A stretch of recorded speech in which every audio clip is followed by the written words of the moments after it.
you won't get much. Yeah, you won't get much money for those.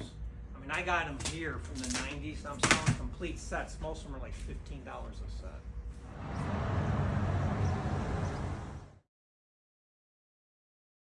All right, so Chuck, Yes. you're here at B&L Comics Yep. in Parma, Ohio. Ohio.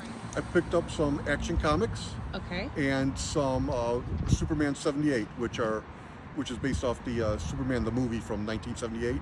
It's a continuation of that story. Awesome. And then Action Comics, it's the newer comics from today, but it's from the long line of Action Comics, which began with #1 in 1938 with this, where they brought out Superman, and so it continues his story as well. Now, you didn't have any unopened boxes of cards, did you?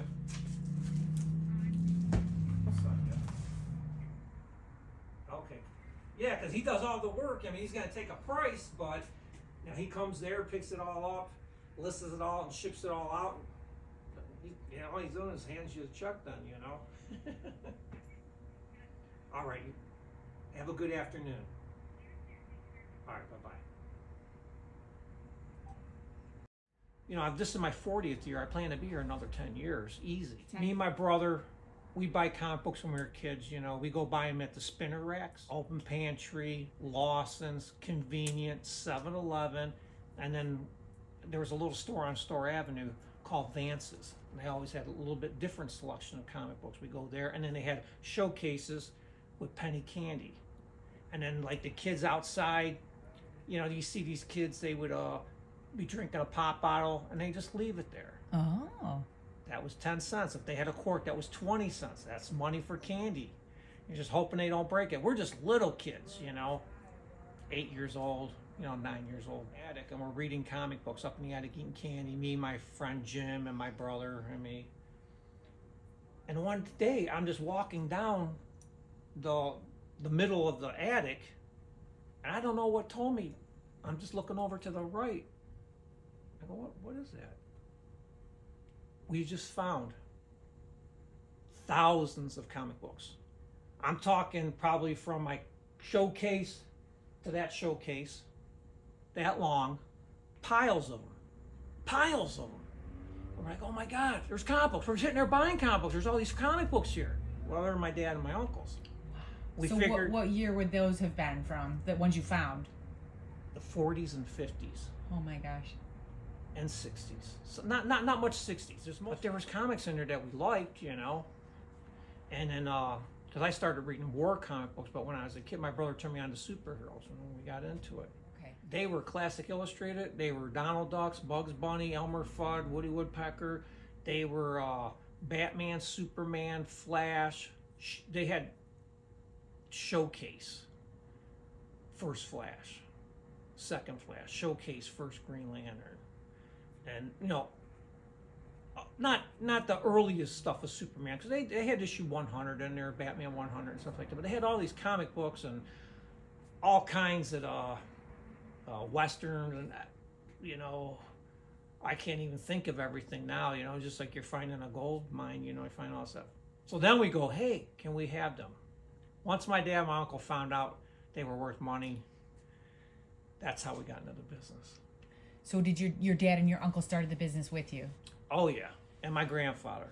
Now then, my uncle and my father both worked at the steel mill. My grandfather was a shipping clerk, and he kind of retired. And they had the money to start the business. What they did, they started going to shows. And when we went to their first show, they're selling all their comic books. We didn't get none for free. Now, we could buy them off of them, but we thought we were going to get them for free. Just like when I found my dad's baseball cards, Jackie Robinson rookie card in a cigar box. Oh, that's money. So they start selling them. Then they start buying collections, and they went out of hand. They start buying so much stuff. That's when we opened up a store. And it was this store here? This store here. Oh my goodness. So when we first got the store, you couldn't even walk in here. Some guy had it as a warehouse, stored stuff. It had everything in here. It had video games, comic books, showcases, uniforms for baseball players, you know, guns, all kinds of stuff, coins, all kinds of stuff. I can't remember everything. He cleared that all out, and he flipped this to us, goes, hey, this would be a good spot. My dad wanted it because of the traffic light. Mm-hmm. The traffic lights brought in more people than anybody, more than advertising. I'm telling you that, because people stop to come in and see if comic books are a comic book store. So it was great, but they got out of hand, and then then my grandfather, he taught me a lot about selling and stuff like that. Taught me a lot of marketing things. My uncle and my father, they put the money into it because they had to go their jobs. Me and my brother worked here together, and then we opened a second store. And my brother worked at his store, and I had my store. That's amazing. Yeah. Is that store still open? No. So everything's here now. Everything's here now. So from the original collection that you found from your dad and your grandpa, is that all sold, or do you have some still? Very few comics are even left. A couple here and there. Wow. Yeah, a couple that I kind of put aside. Good. So there's something to have, Sure. They didn't care. They just wanted to see it, Like my dad, people would ask him, "What do you collect?" He goes, "I collect money." Do you collect? I do. So what do you collect? What's your favorite things?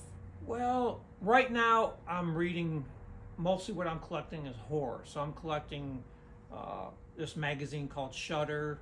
Vampires Carmela is a magazine. They're both horror magazines, and I collect Mad magazine. And I'll collect this mini series of comic books that come out, this and that, Don't collect any of the books that I read when I was a kid. I still have my original collection. Really? Yeah. Is it here? No. So you keep that separate? Yes. So how many of your collection from when you were a kid do you still have? Everything. Great. And then where my brother, he sold off all his stuff to start a comic book that he started in the 80s. It was called Colt the Armadillo that won the West. Do you have any here? I do. I'd It love- was he only made 4 issues. Oh my gosh. Ran out of money. Back then there was all these distributors. He had like 15 different distributors distributing his books. Some people never paid him the money. He ran out of money. So was that your brother that was here this morning? No, that was my uncle. Oh, that was your uncle. Yeah. My Okay. father passed away 7 years ago. Aw. And what you call it? Now I'm the sole owner. Okay. I know a guy called Ted Sikorik. He's a friend of mine, good friend of mine. He was in the Akron area, but when he was younger, he told me he was always going to write a comic book, and he'd come up here and we'd talk, and he buys comic books from me and stuff like that. And then he went to college and stuff and came out of college, and he made a movie first. He made a movie called Hero Tomorrow. Is that horror? I can't see, sorry. No, it's not horror, it's drama. Oh, it's drama, okay. Yeah, it's about a kid that has his girlfriend makes a costume, and he starts becoming the character that he was writing about in the comic book. And I got a small part in it, which was nice. Everybody that was in it, we all signed contracts, but the only one that ever made any money was me because my car was in it. Oh. So he paid me every time they used the car, which was cheaper to use the car. 2007.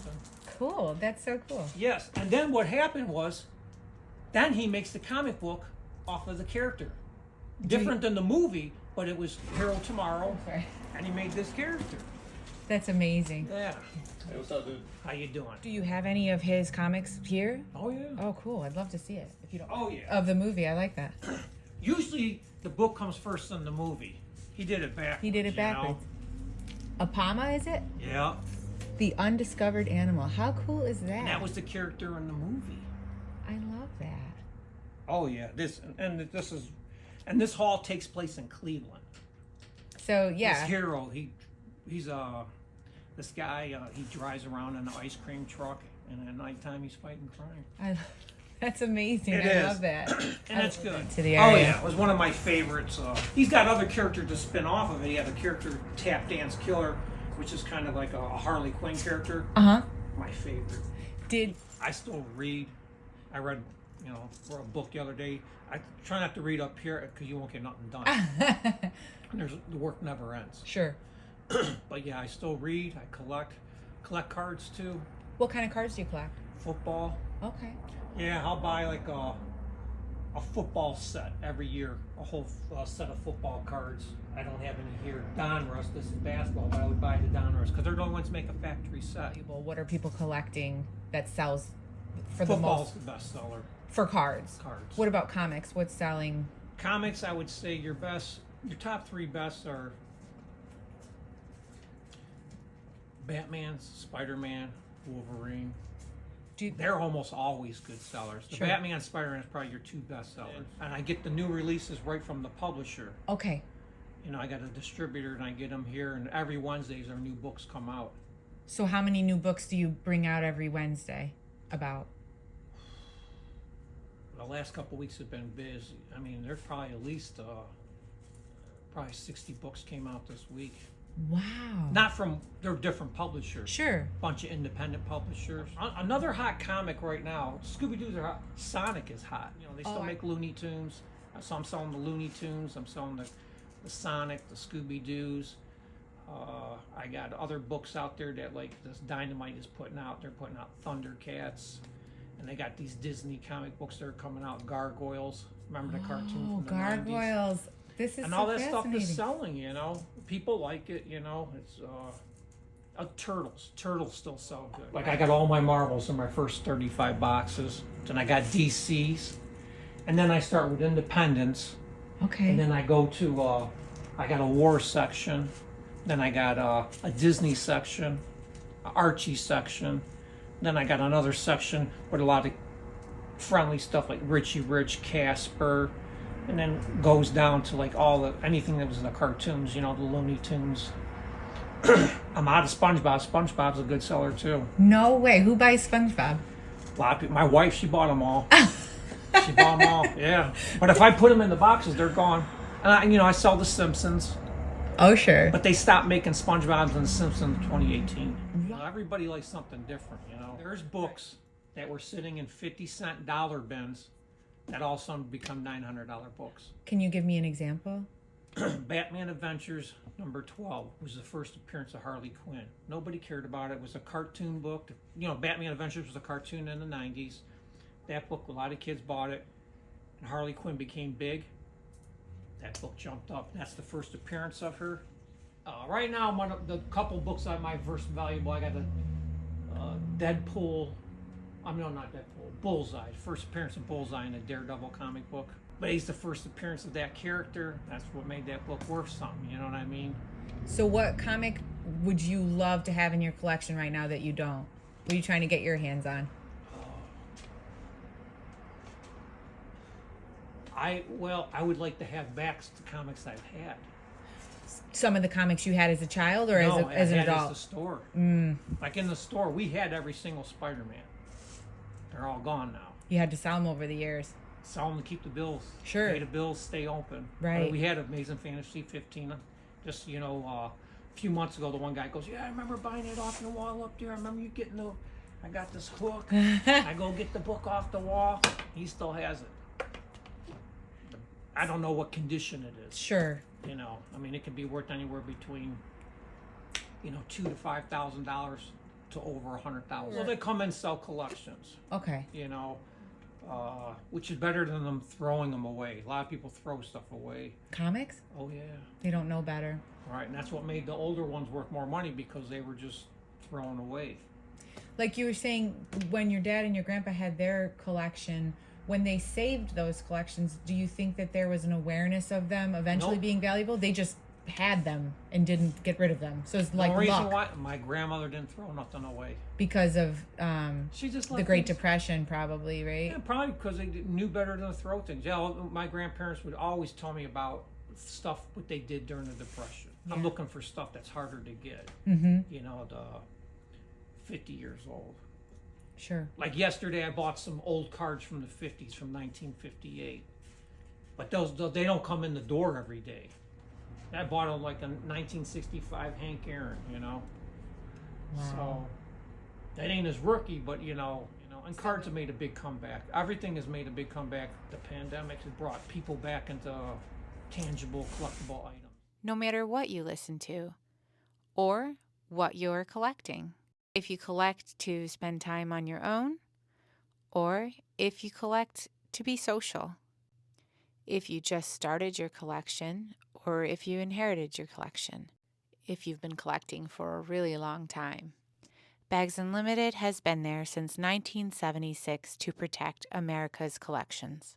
And we hope you'll join us for our new series, Our Shared Stories, the story of America's collectors, with Bags Unlimited.